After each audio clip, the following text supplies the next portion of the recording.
welcome back to my channel, Beautiful Minutia. If you're new here, my name is Tiffany and today I'm doing a book haul. All of these books I got in the month of July and most of them I got thrifting while I was vacationing, visiting my parents. I have a few books that I'm not including in this haul that I did get when I did our little free library tour. I'll link that video in case you didn't see it.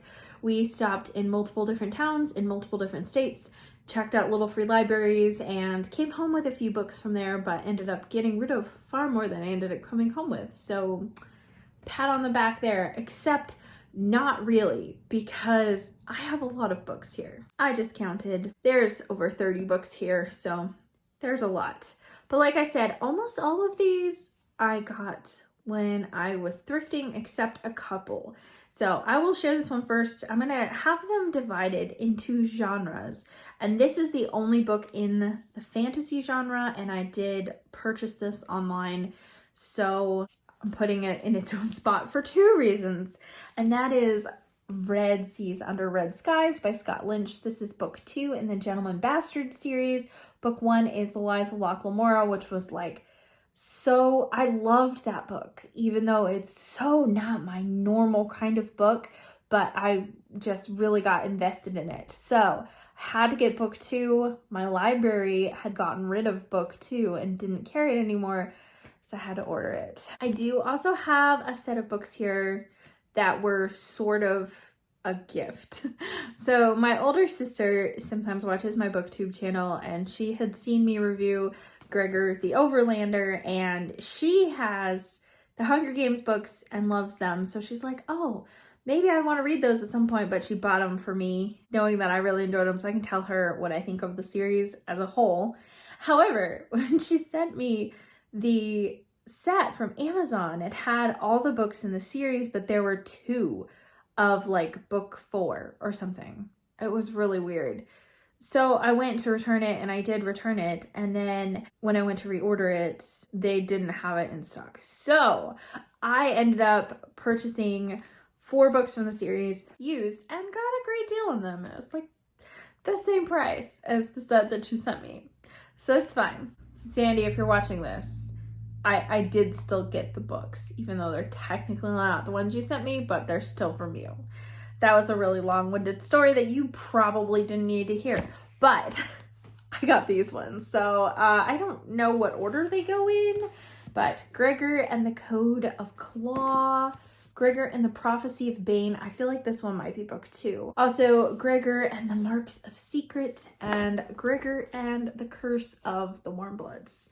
So got a whole bunch of those, so I'm excited to read more Gregor because I really, really liked book 1. Okay, now everything else is thrifted, and I'm gonna just keep going with middle grade because those were middle grade books. I have a set here that my mom got my daughter when we were thrifting. She found this whole set of Horse Diaries books, which I think my daughter has 1 or 2 of these and really, really enjoys these. So they're a lot of them are historical as well. So not only are they about these horses, but they take place during a specific time period. And so they're historical fiction and also about horses. So it's a win-win. We also got this book, Jeremy Thatcher Dragon Catcher. I don't know anything about it, but my daughter loves dragon books. And so we picked it up. It was really cheap. I think I paid like 15 cents for it or something crazy like that, because it was already cheap because it was a kid's book, and then it was like 75% off. I also found this, The Umbrella Man and Other Stories by Roald Dahl.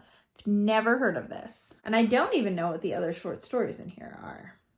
Looks like the other short stories are The Great Automatic Grammatizator, Mrs. Bixby in the Colonel's Coat, The Butler, Man from the South, The Landlady, Parson's Pleasure, The Umbrella Man, Katina, The Way Up to Heaven, Royal Jelly, Vengeance is Mine Incorporated, Taste, and Neck. So I don't know anything about these, but we love Roald Dahl, so they sound fun.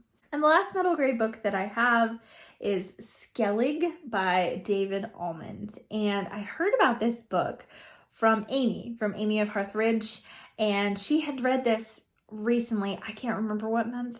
I want to say May or maybe June. She was talking about this, and she was talking about how the writing in it is really beautiful. I can't even remember what it was about. I just remember her saying like that it was written really, really beautifully, and I think it's about a family, but I don't remember the details at all. So when I saw the title, I remembered Amy's video and had to get it. So I'm really excited to read this one at some point, hopefully soon. I also have quite a few nonfictions here. The first one was super excited to find at a thrift store because I've never seen anything from this author at a thrift store, and that's Stiff by Mary Roach. I heard about this book from Dia from Novel Idea. She recommended this book to me, and she really likes Mary Roach's books. I think she said that this one is her favorite. They're scientifically based, but I'm pretty sure they're humorous as well. So this one is, in case you couldn't tell from the cover, the subtitle is The Curious Lives of Human Cadavers. And I love anatomy and physiology and biology and all that kind of stuff, so I can't help but thinking this book will be a winner for me. This is super random, but I'm going to share it because it's in my stack. We found this awkward family pet photos book, and it's really, really funny. I don't know if you ever saw the website Awkward Family Photos, but it's just like really weird, awkward photos, and it's hilarious. Like, what is that? That's actually quite creepy. There's just a random spread of men holding birds. It's just really funny, so we couldn't pass it up. I also got another Eric Larson book, and that's Dead Wake. I haven't heard anyone talk about this one. It's The Last Crossing of the Lusitania. I don't know if I'm saying that correctly. I might be butchering that pronunciation. And I was thinking as I was looking at this book that it might be the same ship from the book Salt to the Sea by Ruta Sepetys. But when I was looking at the book, this takes place during World War I, and I think Salt to the Sea takes place during World War II, which would mean that this is not the same ship.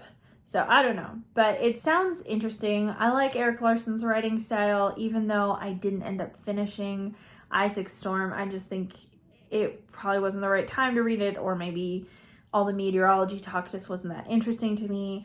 This is a more interesting subject for me, so I picked that one up. I also picked up Under the Tuscan Sun by Frances Mays. I think that this is a book that is required reading for my daughter's curriculum in high school. So when I'm finding these for really inexpensive, I'm picking up those books. I think it's because it talks about Italy and like the scenery and the food and all that kind of stuff. I think that that's why.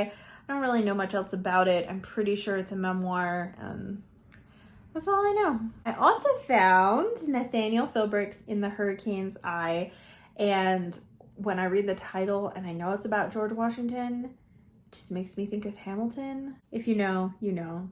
My husband really likes Nathaniel Philbrick, and he really, really loves anything Revolutionary War time period, so I mostly got this for him. And then my last nonfiction was also a recommendation by Dia, and I think this is a nonfiction. Dia's gonna have to correct me, but it's My Family and Other Animals by Jared Durrell. And I looked at the back and it talks about the Durrell family, and so I'm assuming that this is nonfiction, but she said it was really, really funny. I was super pumped to find this literally for 25 cents. It was such a cool find to find it right after Dia had read it and talked about it. It made me so excited. And the same thing happened with Skellig as well, that I'm like, oh, I just watched a video where someone talked about it. So it's super fun when that happens.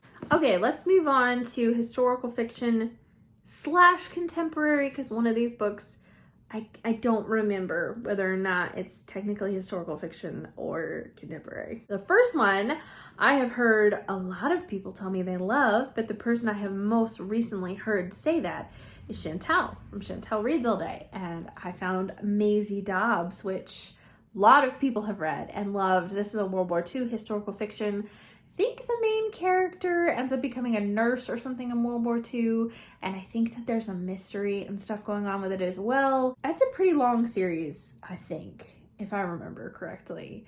But I've wanted to start it for a while. I had got it from the library once and just like didn't have time to read it, unfortunately. So I own it now, so that's pretty cool. I also got Winter Garden by Kristen Hanna. I have read 2 Kristen Hannas, The Great Alone and The Nightingale. The Nightingale is one of my favorite books of last year. Oh my gosh, that book emotionally devastated me, and I have not felt prepared to pick up another Kristen Hanna yet because I had read The Great Alone not even like 6 months before that, and so I was still just on this like emotional devastation, not ready to get hurt that bad again. I think that this one is based in Stalinist Russia, but that's pretty much all that I know about it, and that's like one of my favorite time periods to read books set in. I just find that era very fascinating, so I was drawn to this book for that reason. It's probably not one I would have purchased, except the thrift store that I went to had like adult books, I think for 75 cents, and they were buy 3 get the 4th free, and I was looking for a 4th book, and this is the book that I found, and so I'm like, oh, I'll take a chance. I liked the other 2 that I read, but they're also, I think I would reread The Nightingale, but I don't think I would reread The Great Alone. So usually I don't want to buy books that I might not want to reread unless I can get them for very cheap, or in this case, free. It felt like there was no harm. The last one that I got is the one that I'm not sure if this is a contemporary. I feel like maybe it takes place in like the 70s or the 80s, but I could be totally off base on this. I don't really know anything about this book. That's Where the Crawdads Sing by Delia Owens. I've heard a lot of people say that they love this book, but I've heard a couple people say that they didn't like it. Again, Chantel recently did a video where she, I think, DNF'd this. Maybe she finished it. I can't remember. But she did not really enjoy this book. So I don't know if I will or not. But I also got this one for free, so it felt like it didn't really matter whether or not I end up liking it. I don't really know much about it. I'm pretty sure there's this girl who lives like in a swamp area, maybe in Florida or something like that. And then there's like a crime of some sort and a mystery, I think, as well. But I've heard that the nature descriptions in this are really lovely, and the description of a girl like living in a swamp with naturalist elements gives me Girl of the Limberlost vibes.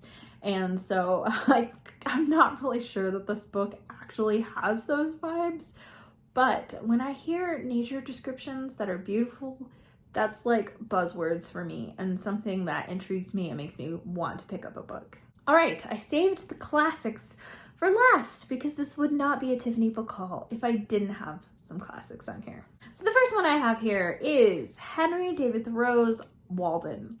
I haven't read this. I don't really know anything about it. Pretty sure it's like nature based. I was thinking it was poetry, but he was an essayist, so they're probably essays.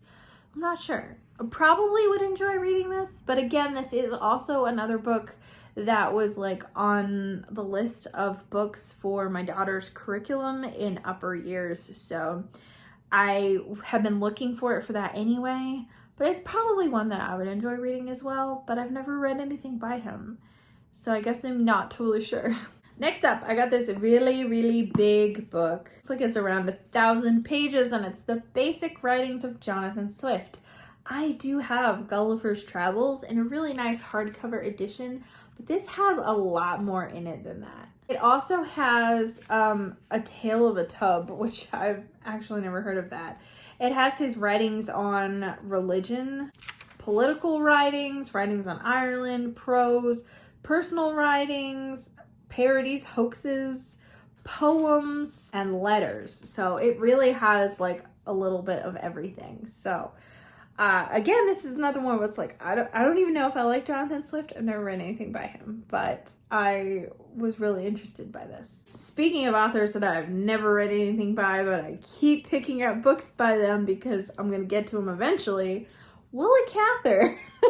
This is one of ours, which I've never even heard of. I have Death Comes for the Archbishop, O Pioneers, and My Antonia, or it might be Antonia. I've heard it pronounced both ways. I've heard good things about her writing. Christy Lewis from Dostoevsky in Space just read Death Comes for the Archbishop. She really enjoyed it, and a lot of our tastes are similar. I also got an Agatha Christie, and that's Elephants Can Remember. I have read this one. I've read most of them. There's only a few Agatha Christies that I haven't read, and I really enjoyed this one. This is a Poirot mystery, and it has Ariadne Oliver in it, which those are so fun when she's in there. I just realized the sticker is still on here. Sticker's still on a lot of these. I paid 50 cents for this in case you were wondering. But my husband has not read this one, and Poirot is definitely his favorite Agatha Christie. He's not even really interested in him branching out of that as much because he likes the character of Poirot so much. I think this is my last book, and it's A Tree Grows in Brooklyn by Betty Smith. I have read this before a couple of years ago, and I liked it. It's pretty bleak through most of the book, but it felt like the ending lifted it up and redeemed it enough that I would be interested in reading it again.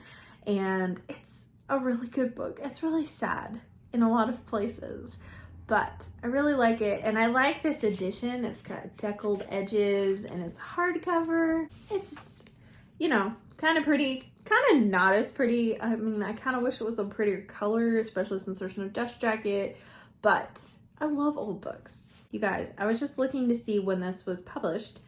First of all, looks like 1947, so this definitely is an old edition. But secondly, I didn't realize that this has 2 novels in it. Like, when I look at the side, yes, it does say Maggie now, but I did not notice that. I was drawn by The Tree Grows in Brooklyn. I've never even heard of Maggie now. So that's super cool. So for 50 cents, once again, I got 2 Betty Smith novels. That's pretty cool. Well, that is it for this book haul. I say that is it like it wasn't that many books. It's a decent amount of books. I'd love to hear from you in the comments down below. Are there any books here that you have read that you think I should prioritize reading soon?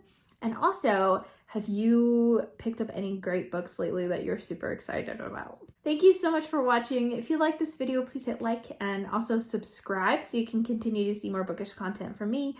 And I will see you again next time.